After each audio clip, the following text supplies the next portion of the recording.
Virgil was seated at the controls of his master elevator car, which he drove out of the pod. Behind him came two other elevator trucks, which he could control by remote radio. Okay, guys, we're ready to start on the last 4 vehicles in this build.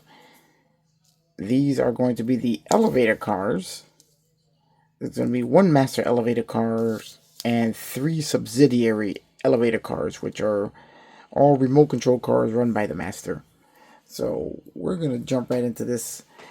As you can see, all 4 of the sprues are exactly the same. Not really sure what the difference is between the elevator cars, but we're going to find out. One cool thing I did notice about these sprues is this chassis of the elevator car here has these raised portions. I don't think, I guess it might be antennas or something. I'm not really sure what they are.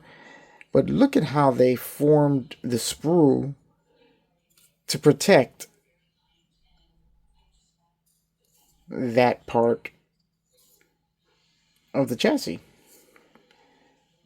Pretty neat idea. Way to go, Aoshima. Okay, so we're going to start cutting parts out as soon as we figure out what parts we need and get started with this build.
Okay guys, now that all the prime work is done, we're going to start some detail painting of the platforms for the elevator cars.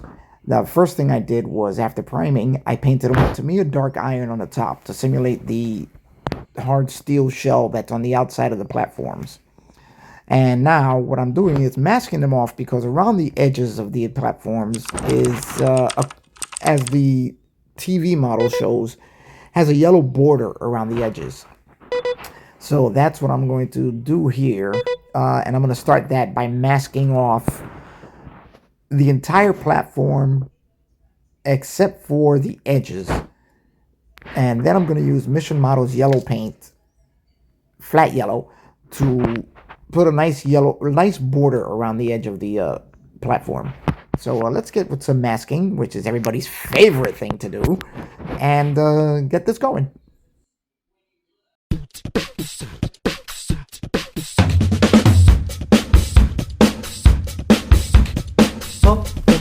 Tom lele lulu malam tom lele lulu malam tom lele lulu malam tom lele lulu malam tom lele lulu malam.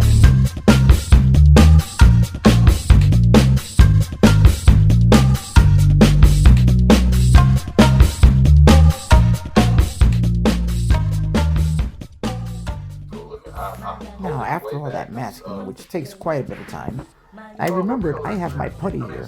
So instead of masking the bottom of the platforms, what I'm going to do is just use my putty to fill in the entire underside of it. It's going to be a little bit quicker than masking and give the same result.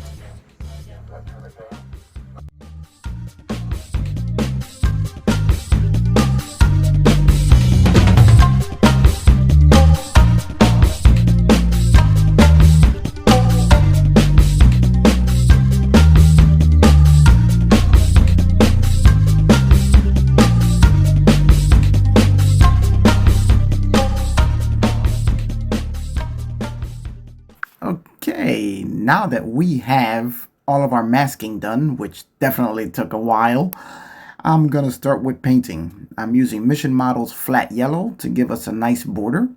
And what I'm going to do is basically just fill in the center portion of it and spray lighter toward the edges just to show a little bit of fading of the paint on the edges, you know, as it would if it was real.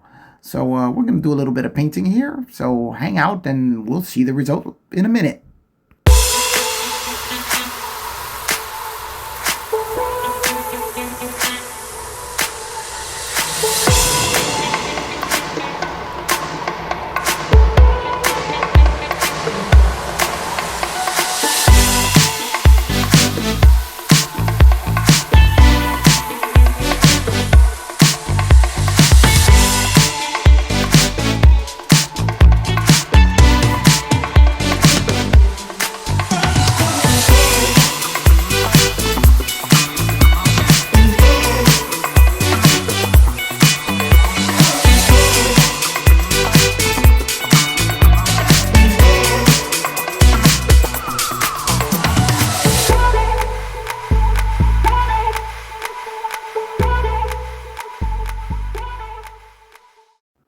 All right, now we're going to unmask everything and check out how we did.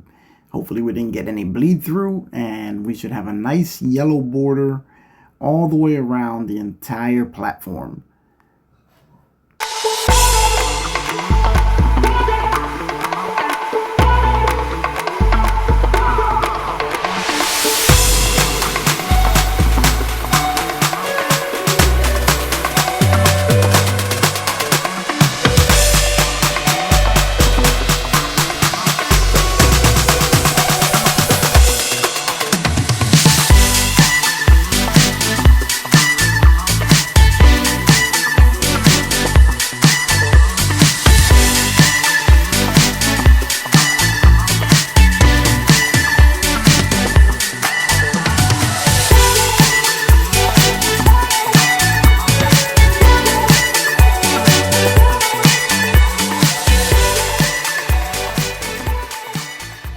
Alright guys, now I got the first elevator truck built. This is a very cool little model. Let's see if I can give you guys a really good look at that. I mean, look at the detail in that. That is just really very cool. Let me just take the platform off so you guys can really see all of the detail in the body there. Now I did a bunch of, took a little artistic license with some of the details because I just thought it would look cool to have different colors to help some of the details on the body stand out, make it a little more visually interesting, and I really like the way it looks. Yeah, is it exactly like what was on the screen? No. But it does look cool this way, and sometimes looking cool is better than being accurate. Yes, absolutely! So, we're going to go through the entire build procedure so you guys can see how this little puppy goes together. And what it takes to make one. Very, very cool. I'm very happy with it. So we're going to start our painting and weathering. You can see the distressed paint, how it's faded in certain areas. That's all part of the painting that I did with the airbrush using Tamiya Orange that you saw previously. And then using Tamiya Panel Liner. And what is that? Citadel Color Shade Null Oil, which is kind of like a wash that you can pull on that leaves kind of like an oily residue, oily looking residue on the body. And then I use a combination of Tamiya Silver, titanium silver, titanium gold, and base lead belcher from Citadel to round off all of the other details on the body. And some flat black. And I think it came out very, very cool. Oh, and Tamiya rubber black for the wheels. The wheels did come out a little shinier than I would have liked, but I just think it looks so cool that doesn't even really bother me. I might give them a little bit of a flat coat just to take some of the shine off of them, but they look very, very cool. The support arms for the platform are done in, what is that? That's Vallejo dark aluminum, which is a color I really, really like for these types of projects. So we're gonna go and start putting one of these together, and we're gonna start with the tires.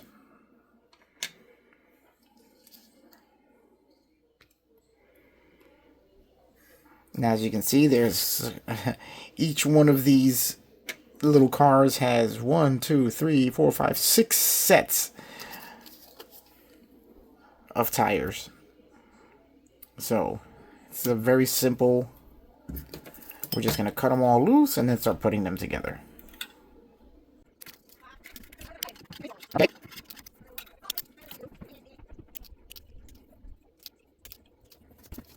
Now each outer wheel is signified by the orange hubcap,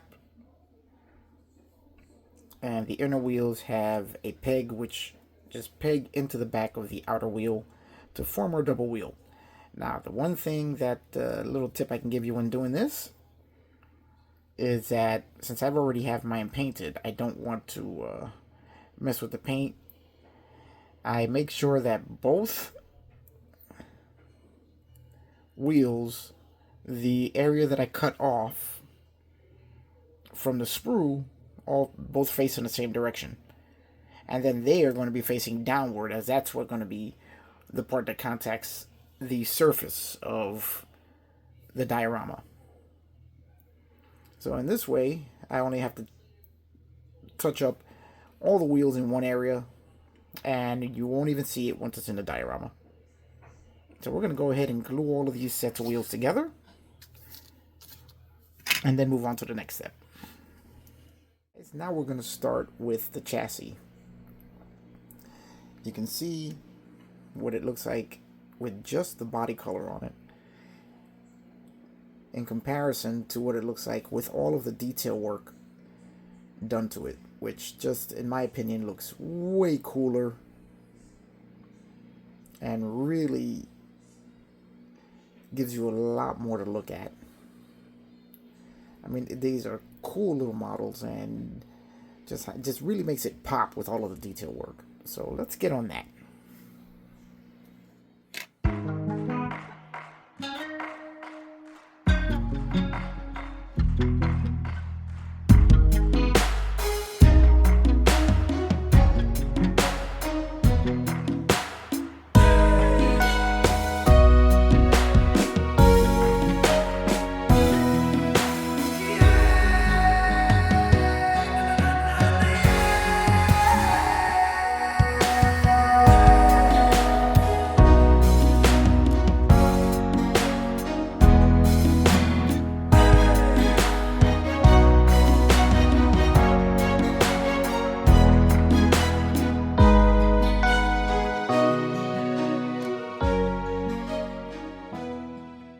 Okay, now comes the fun stuff. We're going to start applying some of our Tamiya panel line paint to really start dirtying this thing up, adding all sorts of effects to it, and shadows. And I like to call this adding scale to the vehicle, as all the small shadows you're going to add are really going to make the vehicle look larger in scale than what it is. So we're going to go ahead and start doing this, and then move on to our next step.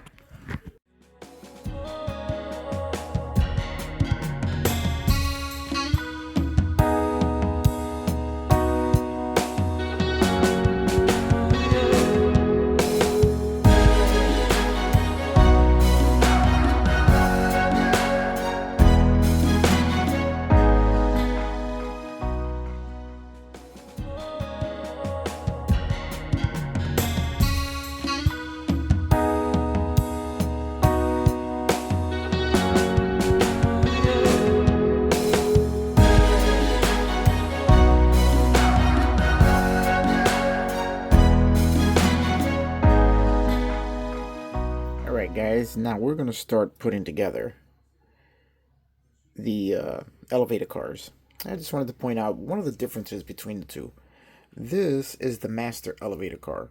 Now you can tell that because it has a bit of a roll cage above the little command dome there. And let me show you the difference between the master and the remote controlled elevator car. Now the remote controlled elevator car just has a small flap that sits above, right on top of the car, right where the command dome it would be on the master. So while still using the same chassis,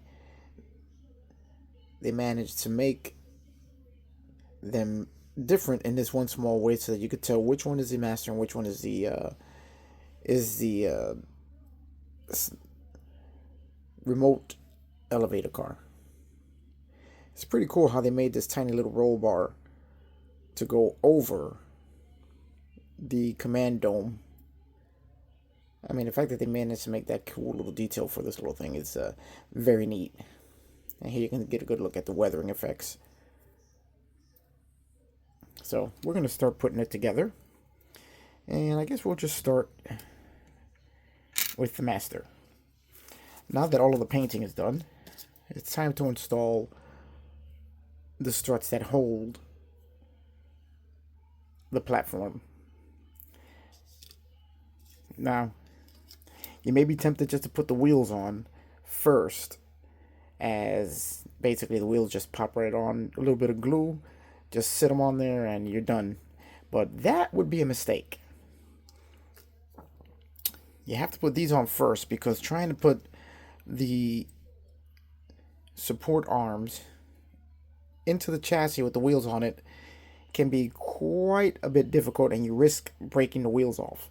So make sure you put this on first, just like the instructions tell you, right over here. And pay attention to the instructions, because I didn't on my first one, and I almost snapped all the wheels off as I was putting it together.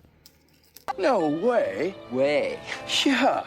So that's how I know that the instructions are right here. So I'm going to start getting this in there and show you guys exactly what it takes to put it in. Let's nip that off. Now, you have to make sure that you put it facing in the right direction. The arms have these two pegs that have to face inboard on the vehicle, because those two pegs are what's going to slot into the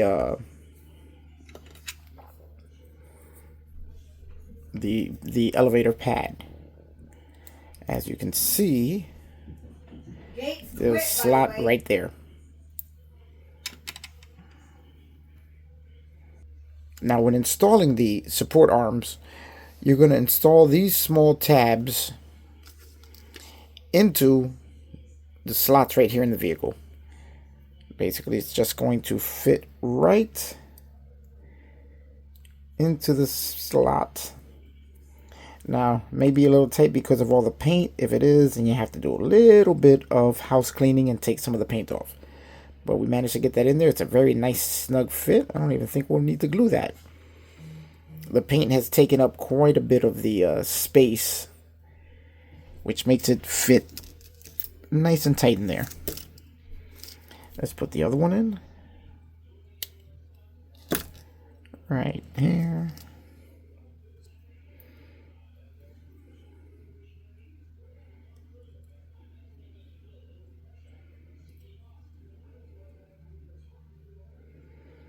And there we go. Our support arms are in place. Pretty simple. And now we can attach our wheels. Now for the wheels, you're definitely going to have to use super glue or whatever type of glue. I use the super glue because it dries quickly. And this is my favorite super glue, the Super Gold Plus from Bob Smith Industries. The stuff dries quick. It's pretty much odorless and does not fog at all anything that I've used it on.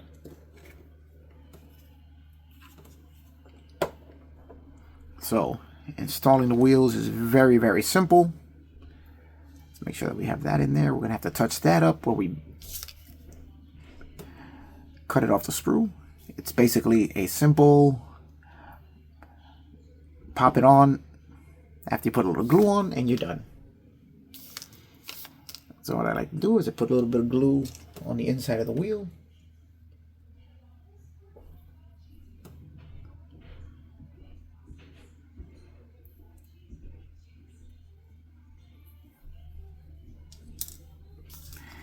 And then, as I said before, we're going to make sure that the unpainted area of the wheels are going to be facing downward, as you can see here, to make sure that they are the portion of the wheel that touches the ground, and that way I don't have to sit there and touch them all up, because there's a lot of them.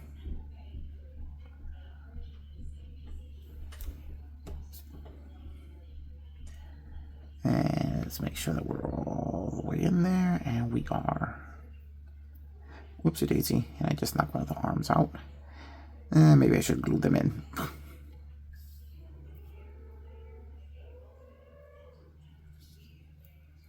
Yeah, we're going to put a little super glue on this one because the other one went in very tight. Guess it must have had a little more paint than this one.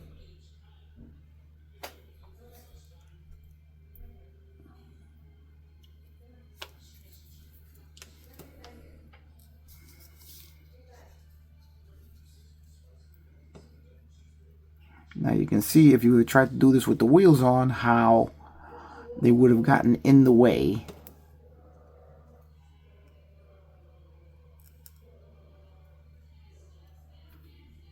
Now you just want to make sure that it's fully seated on the suspension arm so that both arms are at the same level and the platform will be straight. That's one thing you really want to be careful of because it's going to look funny if the platform is lopsided. Alright, we're going to go ahead and glue the rest of the wheels on. And then we'll be back.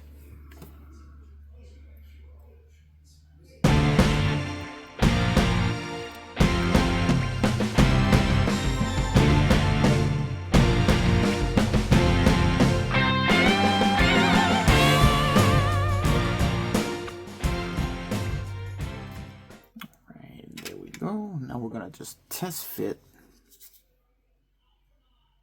one of these. There isn't a front and a back to this, as we'll go over when we fully install these. Right now I just want to test fit it and make sure that the arms are in the proper area and the proper spacing.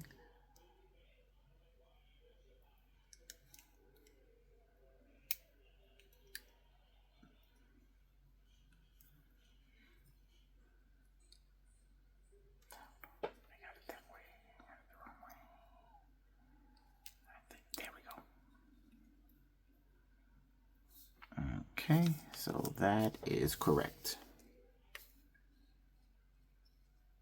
Okay, I'm going to pull that off. Okay, now we're going to go ahead and start putting together the other two cars, as we're doing them all four at once. Okay, guys, in the process of building up all four, and I thought I'd tell you a little something about the extent of detailing that they put into this thing.